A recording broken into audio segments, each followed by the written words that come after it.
Yeah. Talk to 'em. I like that. Yes, sir. Yes, sir. Yes, sir. Yeah.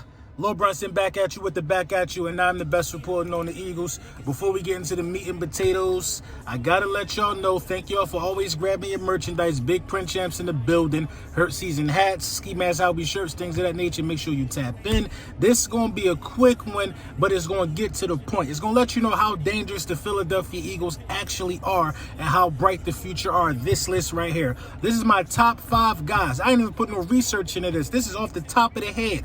My top 5 guys who haven't reached their ceiling yet.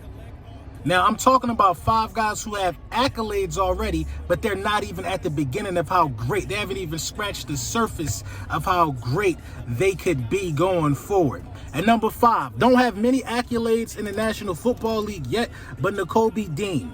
Buckets Award winner out of college, the commander-in-chief of that elite Georgia Bulldogs team. His time there as becoming a national championship and becoming a household name. Nakobe Dean is definitely a guy who, at his full potential, is just a perennial Pro Bowler.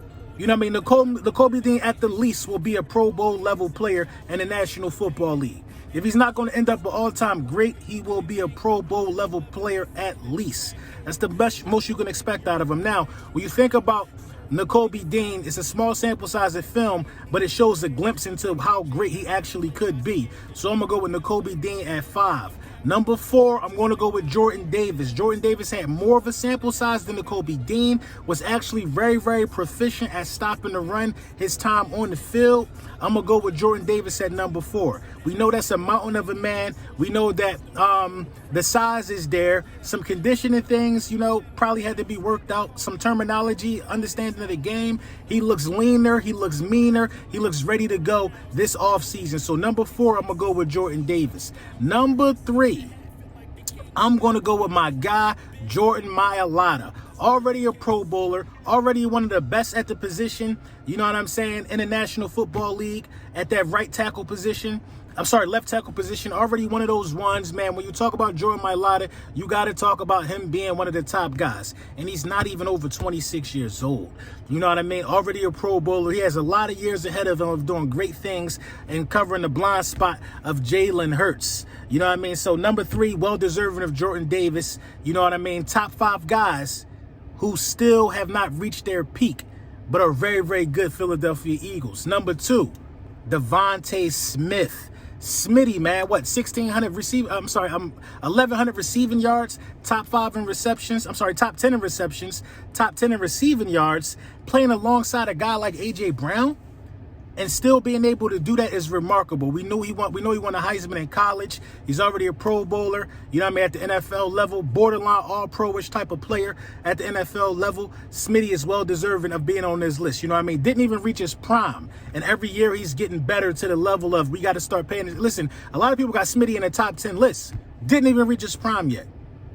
Smitty is going to give us at least 4 or 5 solid years of being a top 5 wide receiver in this game. Mark my words. At number 1, this shouldn't surprise anybody, man. Jalen freaking Hurts. Mr. Hurts season himself.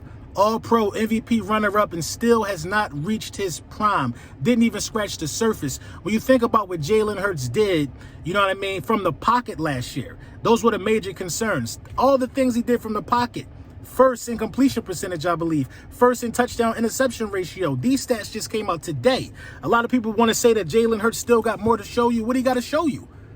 You can force him in the pocket and you're going to get cooked. You play the pocket like a sweet, you're going to get cooked. Didn't even throw for 4,000 passing yards yet in the season. That's coming this season. He has not even scratched the surface. Didn't even have his best season yet. One of the only players in the National Football, I can't think of another guy that had at least 3,700 passing yards, 20 passing touchdowns, and 10 rushing touchdowns, and over 500 rushing yards. I think he might be the only guy in the National Football League to ever do something like that. So Jalen Hurts is my number 1 pick. Hasn't even scratched the surface. Already taking the lead by storm. You know what I mean? And there's much more football left to play. We really found ourselves once with the guys that I mentioned. Some honorable mentions. I don't know if A.J. Brown could reach another level, But A.J. Brown is only 25 years old. Probably, I think he's going to turn 26 this year or something like that. I don't know if he can reach another level or not. But he damn sure playing like somebody that's in a full-blown prime. So you got to see, man. I want to see how that happens. Also, another honorable mention to this list, I want to add Landon Dickerson. I didn't really see much of Cam Jurgens, but once he steps on the field, even if it's at that right guard capacity, we should see some good ball from him too. So these are my picks. Let me know if I missed somebody. Let me know what y'all think. And let me know in the comments what you think is surely to come for these guys.